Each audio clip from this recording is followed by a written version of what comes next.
Hey guys, welcome back to another video. Today I'm going to be going over the new 2024 Senate forecast from the Decision Desk HQ and On the Hill's website. As you can see right here up on the screen, they are giving Republicans an 81% chance of winning the Senate from their current model.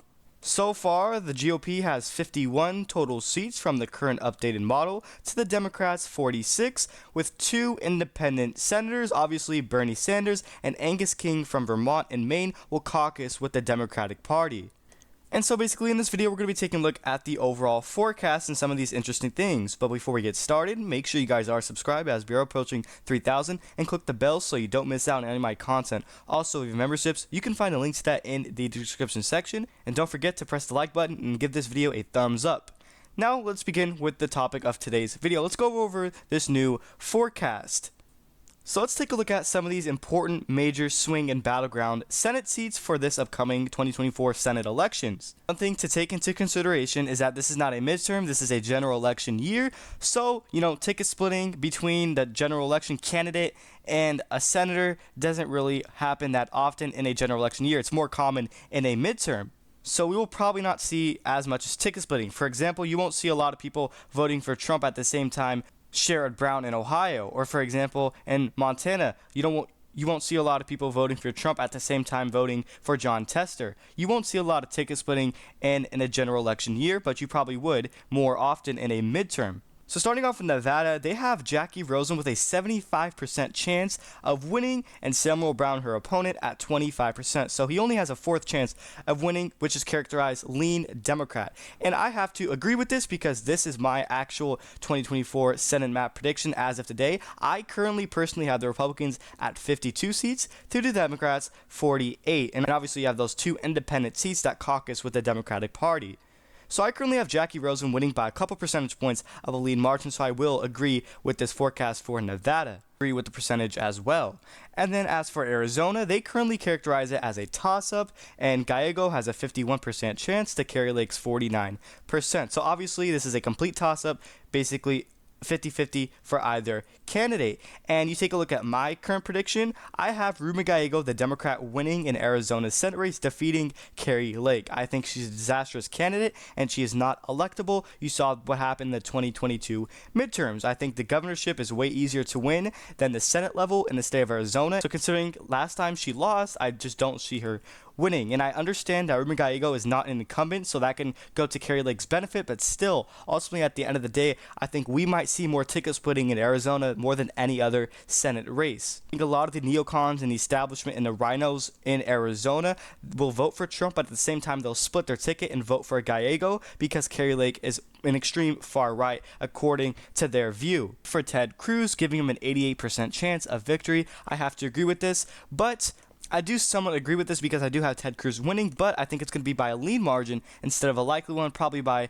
5.5 percentage points. I think that's the margin Ted Cruz would win this state by, which you can argue that is likely.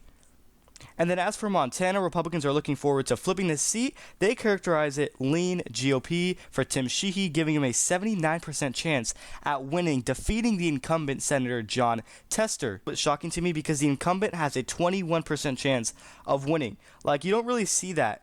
Usually the incumbent is more favored, but he only has a fourth chance of winning. That is not good news. So Tim Sheehy is probably going to win this. And I do agree, I have it lean for the Republicans in this year's Senate elections. The reason for that is because this state is more than likely overwhelmingly going to support Trump by over 20 points, and I just don't see that ticket splitting, so I do have Tim Sheehy winning by a margin of roughly 3 to 4 percentage points. And then as for Ohio, the Decision Desk HQ currently has it a complete toss-up, but giving the Democratic incumbent Senator Sherrod Brown a 62% chance of winning, roughly 2/3 to Bernie Moreno's 38%. And now Bernie Moreno is a Trump-backed candidate. He was endorsed by the former president, so I think that alone can help because Trump is expected to win this state this time around by roughly 10 percentage points. He could very well crack double digits. So yet again, I just don't see too much ticket splitting other than Arizona. For some reasons, obviously, Kari Lake is just a disaster. For this year's election cycle, maybe it was more common in a midterm, but it's not in a general election, obviously. And you can say what you want about Sherrod Brown. I know he's up in the polls by like 4 to 5 points, but still, Tim Ryan was severely overestimated and JD Vance ended up coming out with the victory. Me personally, I do characterize Ohio's Senate race lean Republican. Bernie Moreno, I think he would win that state by like a couple points at the end of the day.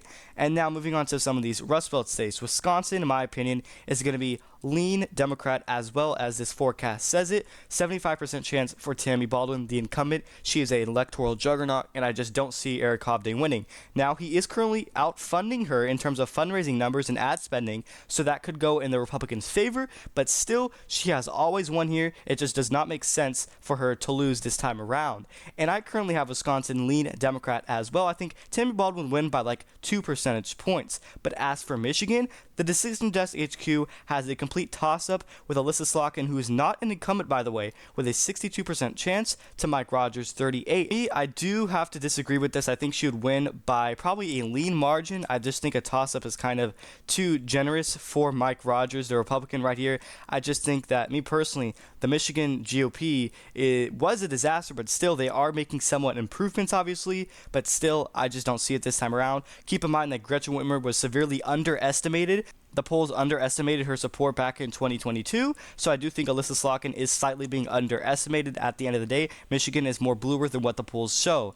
And then as for Pennsylvania, Bob Casey is also an electoral juggernaut, just like Tammy Baldwin in Wisconsin, and also Jackie Rosen from Nevada. He currently has a 78% chance of winning, defeating David McCormick, who has a 22% chance. They currently have it lean Democrat, as well as I do. I currently have Bob Casey winning by roughly 4 to 5 percentage points. I don't think it could flip. It might get competitive, but still, no matter how close it does get, Bob Casey should come out with the victor at the end of the day. And we scroll down to here, chance of winning the Senate. As of June 24th, Republicans have an 81%, like I mentioned earlier, to the Democrats' 19%. Now, I do agree with that, but still, you take a look at the 2022 midterms, Republicans were severely overestimated, and Democrats ended up maintaining control. Despite the overestimate of the Republican Party back in 2022, I don't think that's going to be a repeat because, yet again, this is a general election and not a midterm. Donald Trump is up on the ballot, and I think that can bring enthusiasm among the Republican Party. The ballot, Joe Biden, believe it or not, is not on the ballot in the state of Ohio, which is another reason why I have Sherrod Brown losing, because that's not going to help him. If Joe Biden's not on the ballot, then Democrats won't go out and vote, obviously. But I'm not sure how long that's going to hold for. And as of June 24th, the Decision Desk HQ currently has the Republicans at 52 seats, the Democrats 48. I agree with this. Obviously, this is my exact map. And here's an interesting thing. Their model currently projects an 11% chance of a 50-50 tie in the Senate, a 1 out of 10 chance, which is extremely unlikely. There will more than likely probably not be a tie in this year's Senate elections. Take a look at the actual general election. So now, believe it or not, in Pennsylvania, Donald Trump has a 57% chance of winning the state, while in Michigan, it's only at 52, and Nevada, it's only at 52 as well, which you could argue that Nevada is a lot more red than a state like Pennsylvania is, which might not make so much sense to you. And then in Wisconsin, Trump's lead is by more, by 58%. And Arizona, this is a very important state for Trump if he wants to win the election. That's 61%, nearly 2/3, which is great news for the Trump campaign, bad for Biden. In Georgia, Trump's lead is at 63%. And in Minnesota, Biden has a 2/3 chance of winning this state.